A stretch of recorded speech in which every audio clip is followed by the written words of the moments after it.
خب سلام به همه دوستان. اسمم محسنه و امروز اومدم با یه سری از آموزش های مربوط به بازی. یه سری سوالات بسیار متعددی از من پرسیده شده بود در رابطه با بازی که من تصمیم گرفتم که این آموزش ها رو در واقع در اختیارتون قرار بدم و شما بتونید به راحتی از طریق این آموزش ها وارد بازی بشید. قبل از اینکه من یه سری توضیحات در رابطه با سرور بازی بدم، به من گفته شده که خب یه سری از سوالات تکراری رو اینجا جواب بدم. خب تصمیم گرفتم این سوالات رو به صورت پله پله جواب بدم، اما برای آشنا شدن کلی این بازی مقدماتی ترین سوالات رو قرار جواب بدم و شما دیگه با خیال راحت شروع کنید به بازی کردن در دنیای گیلد وارز 2. یه سری سوالاتی که من پرسیده شده بود که آیا این بازی رایگانه؟ خیر، این بازی به صورت کلی رایگان نیست. شما بیسیک این بازی رو میتونید تجربه بکنید به عنوان رایگان، ولی اگر بخواید کانتنت های جدیتری از بازی رو تجربه بکنید خب نیاز دارید به خرید اکسپنشن که در حال حاضر بازی 4 تا اکسپنشن داره و 2 تا اکسپنشن دیگه هم فکر کنم در سال 2025 و 2026 قراره که ریلیز بشه، یعنی تایید کردن سازنده های بازی. سال بعدی که آیا من در واقع میتونم کسب درآمد از بازی رو داشته باشم؟ بله، همه کسایی که در واقع توی گیلد وارز هستن و در واقع ایونت های بازی رو میزنن و ارزم به حضورتون تیم ورک خیلی خوبی دارن و طبیعتا میتونن درآمد خوبی هم کسب بکنن. برای اینکه بخواین به کسب درآمد برسید پیشنهاد میدم که عضو کامیونیتی ما بشید و با ما برنامه ایونتی که حالا در آینده داریم رو شرکت بکنید و اینجوری خیلی راحت‌تر میتونید به کسب درآمد برسید. سال بعدی که دوباره من پرسیده شد در رابطه با اینکه آیا گیلد وارز 2 سابسکرایب داره؟ خیر، سابسکرایب نداره، شارژ ماهیانه نداره، فقط شما واسه اکسپنشن ها رو خریداری کنید و اقدام کنید به بازی کردن. فکر کنم برای ایرانی ها یکی از اقتصادی ترین بازی های ممکنه. سال بعدی هم که من پرسیده شده بود اینکه چرا هیچ اطلاعاتی از بازی تا به حال داده نشده و ما چرا کمتر با این بازی آشنا شدیم. خب این بازی در واقع نحوه تبلیغاتش به صورت پلیر به پلیره دوستان و خیلی جالبه که با توجه به این نوع تبلیغاتش تونسته یک محیط به شدت فرندلی و یک محیط به شدت سالمی رو ایجاد بکنه. اگر دنبال یک بازی هستید که به شدت کامیونیتی سالمی داره و به شدت چیل باشه، این بازی بهترین بازی برای شماست. خب فکر کنم دیگه سوالی نباشه. بله، این از یه سری از سوالاتی که دوستان همیشه میپرسیدن در شروع اول بازی. و یه سوال دیگه هم فکر کنم بود. آره، این سوال هم من پرسیده بودن که فرق بین بیسیک و اکسپنشن ها چیه؟ ببینید تو بیسیک شما تا مکس لول بازی میتونید برید و ارزم به حضورتون حتی آیتم های اند گیم بازی رو هم میتونید بسازید، ولی در واقع دسترسی به مانت ها ندارید، دسترسی کامل به تریدینگ پست ندارید، نمیتونید گلدتون رو میل کنید و یه سری از محدودیت های ممکن و همچنین یه سری از مپ ها و کانتنت های جذاب بازی براتون باز نیست. پیشنهاد میدم برای شروع گیلد وارز حتما اکسپنشن اول دوم رو خریداری کنید که این محدودیت ها برداشته بشه براتون، که بتونید با توجه به کسب درآمدی که از بازی دارید بتونید اکسپنشن های بعدی دیگر هم خریداری کنید. خب این از توضیحات اول. برسیم به بخش بعدی، بخش اصلی خود بازی. بازی در حال حاضر دوستان 2 تا لانچر داره. یه لانچر استیمه، یه لانچر اصلی بازی. لانچر اصلی بازی که چندین ساله هست و لانچر استیم هم تقریبا 5-6 ماهی هستش که وجود داره. به خاطر همین پیشنهاد میشه که دوستانی که تو ایران زندگی میکنن و از نظر اقتصادی خب بالاخره ما ایرانی ها یه سری مشکلات داریم، برای اینکه هزینه کمتر بشه و خرید اکسپنشن ها براتون ارزون تر در بیاد، پیشنهاد میشه که از طریق استیم اکسپنشن های بازی رو خریداری کنید. لانچر بازی متاسفانه یه سری مشکلات متعددی داره که اولیش اینه که به شما اجازه نمیده اکانتتون رو در واقع کریت بکنید، یعنی اجازه ساخت اکانت بهتون نمیده با توجه به محدودیت ها و اون آی پی عجیب غریبی که ما ایرانی ها داریم به ما این اجازه رو نمیده. بنابراین بهتره از استیم وارد گیلباز 2 بشید. خب این از نحوه جوین شدن به بازی گیلباز. بعد از اینکه شما بازی رو نصب کردید، این خیلی مهمه، اولین صفحه‌ای که باش روبرو میشید صفحه ورد سلکت. دوستان یه خوبی که گیلباز داره تمامی سروراش کانکتن به هم دیگه، یعنی تمامی سرورها وصلن به یک مگا سرور. یعنی من در یک سرور دیگه بازی میکنم و اصغر یا اکبر یا هوشنگ تو یک سرور دیگه داره بازی میکنه. ما میتونیم با همدیگه پلی بدیم، یعنی من میتونم اینوایتش بکنم، کانتنت های پی وی رو کنار همدیگه بزنیم، ورد باسا رو بزنیم، هر چیزی که در رابطه با دنیای تریا هست رو ما میتونیم بزنیم. اما چه زمانی سرور انتخاب کردن مهم میشه؟ زمانی که شما پلیر پی وی پی باشید، یعنی یکی از فانترین کانتنت های بازی مربوط به جنگ بین رلم هاشه و شما اگر دنبال این هستید که یک محیط خیلی بزرگ از پی وی پی رو تجربه کنید، خب بایستی اینجا سرور خیلی مناسبی رو در واقع انتخاب بکنید. خب با توجه به تجربیات ما و با توجه به اینکه چندین سال داریم گیلباز 2 پلی میدیم، ما سرور جید سی رو در واقع پیشنهاد میدیم بهتون. خودمونم در سرور جید سی داریم فعالیت میکنیم. اگر دوست داشتید عضو کامیونیتی ما بشید، حتما سرور جید سی رو انتخاب بکنید.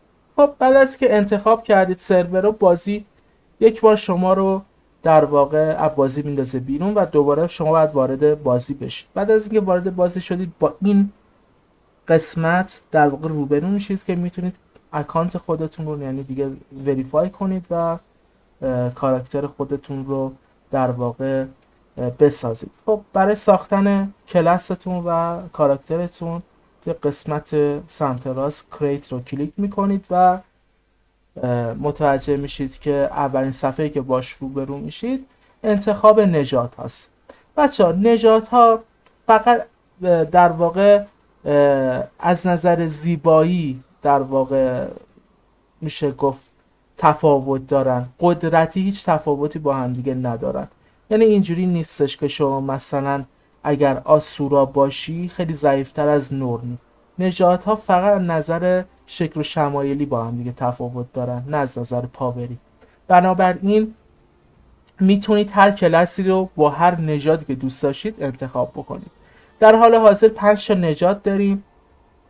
نژاد اول چار، نژاد دوم هیومن، نژاد سوم نور، نژاد بعدی آسورا و نژاد بعدی هم سیلوار.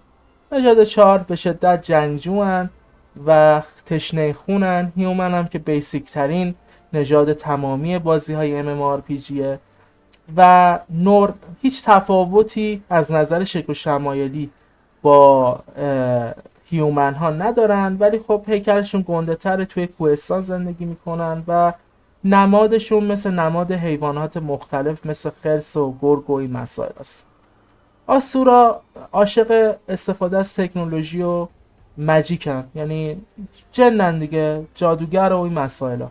ولی به این معنی نیستش که این نژاد حتما مختص کلاس های ماجیکرا. اینو من بهتون بگم، با هر نژادی که خواستید انتخاب بوده، هر کلاسی که دلتون خواست میتونید بردارید، یعنی هیچ محدودیتی روی این مسائل ندارید. فقط ماهیت نژاد رو من دارم توضیح میدم.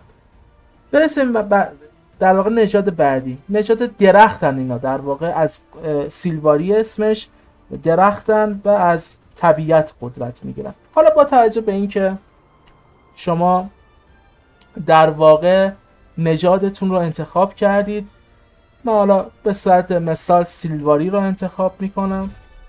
خب بدونید که تمامی نژادها میل و فیمیل دارن، این دیگه بستگی به سلیقه شماست که کدوم رو انتخاب کنید. خب به صفحه اصلی مربوط به کلاس وارد شدیم، یعنی دیگه این صفحه مربوط به کلاس یه سری توضیحات ریز و درشت داره. خب ببینید اگر پلیر بیسیک هستید، یعنی اکسپنشن ها رو خریداری نکردید، 8 تا کلاس برای شما در دسترسه. اگر اکسپنشن ها رو خریداری کرده باشید 9 تا کلاس در اختیار شماست. کلاسی که در واقع تو بیسیک در واقع در دسترس شما نیست رونانته. رونانت از اکسپنشن اول اضافه شده به بازی. خب کلاس ها به 3 دسته تقسیم میشن: هیوی پوش ها، مدیوم پوش ها و لایت پوش ها. خب هیوی پوش ها استرنج خیلی قوی تری دارن، دمیج کمتری میخورن. لایت پوش ها استرنج خیلی کمتری دارن ولی دمیج خیلی زیادی دارن. مدیوم هم بین این دوتاست، یعنی تقریبا ما بین این دو حالت. کلاس های هیوی شکل گرفته از گاردین، وریور، رونانت. مدیوم پوشا شکل گرفته از انجینیر، تیف، رنجر و در واقع کلاس های لایت پوشن شکل گرفته از مسمر، نکرومنسر و المنتالیست. خب گاردین یه کلاسیه که در واقع ساپورت تقریبا بافره و به شدت کلاس در واقع مورد نیاز بازیه. یعنی اگر شما بخواید رید برید، پی وی پی برید، این کلاس به شدت در واقع کلاس مهمی هست، بستگی به سلیقه خود شما داره. وریور کلاسیه که خب تو همه بازی های MMORPG وجود داره و یه کلاسیه که خب نشون داده که هم تانکی خیلی خوبی داره هم دمیج بالایی داره. رونانت خب شما تو کسایی که بیسیک هستن ندارید، ولی خب ما تو کلیپ توضیح میدیم چجور کلاسی.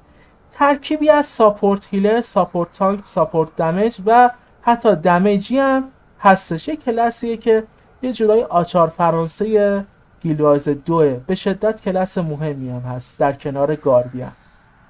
انجینیر اگر عاشق استفاده از سلاح‌های گرم هستید، انجینیر رو بهتون پیشنهاد میدم. از رایفل استفاده میکنه، بم استفاده میکنه. کلاس خیلی جالبیه اما روتیشن بالایی داره، باید حواستون باشه. تیف دیگه همون اساسین خودمون هست. بکنم یه مشکلی پیش اومده. اینجا آره درست شد. تیف در واقع همون اساسین خودمون هست و دیگه تو همه بازی ها وجود داره دیگه. موبیلیتی خیلی بالایی داره و به شدت هم آزاردهنده است، یعنی اذیت میکنه. توی پی وی پی خیلی کلاسیه که میتونه پلیرها رو اذیت بکنه. رنجر هم که دیگه مشخصه، نیازی به گفتن نیست، کلاسیه که یه پت کنارش داره و در واقع با لانگبو دمیج میزنه، دورزن بیشتر. ولی میگم این دیگه بحث سلیقه‌ای شماست که چجور کلاسی رو انتخاب بکنید. کلاس بعدی مسمره. اگر دو پلیر باشید بدونید این کلاس یه جوری شبیه به کلاس فانتوم لنسره، ایلوژن خودش میندازه و این هم جزئی از کلاسایی که تو پی وی پی خیلی ها رو اذیت میکنه. ماجیکره و همچنین در کنارش از خودش ایلوژن میندازه و کلاس عجیب غریبیه. من تا حالا تو هیچ کدوم از سبکای MMORPG ندیدم. کلاس بعدی نکرومنسره، یه کلاس دارک ماجیک. اگر عاشق کلاس دارک ماجیک هستید نکرومنسر بهتون پیشنهاد میشه، با توجه به اینکه در واقع روتیشن کمتری داره ولی در واقع اون اسکیل های به شدت جذابی که داره باعث میشه که شما در واقع این کلاس رو خیلی زودتر از ما بقیه کلاس ها تست بکنید. کلاس به شدت جذابیه. المنتالیست هم که دیگه بخوام بهتون بگم ترکیبی از تمامی المنتال های مربوط به دنیای تیریا رو در خودش داره، از آب و آتش و خاک و رعد و برق. کلاسی که نسبت به تمامی کلاس ها سلاح‌های کمتری داره اما اسکیل های زیادتری داره. این دیگه بستگی به، بازم میگم، بستگی به سلیقه شما داره که چه جور کلاسی رو بردارید. خب اینم از معرفی کلاس ها و معرفی مربوط به شروع اول گیلد وارز 2. در مرحله بعدی هم معرفی مربوط به تست کلاس رو بهتون آموزش میدیم. فعلا همگی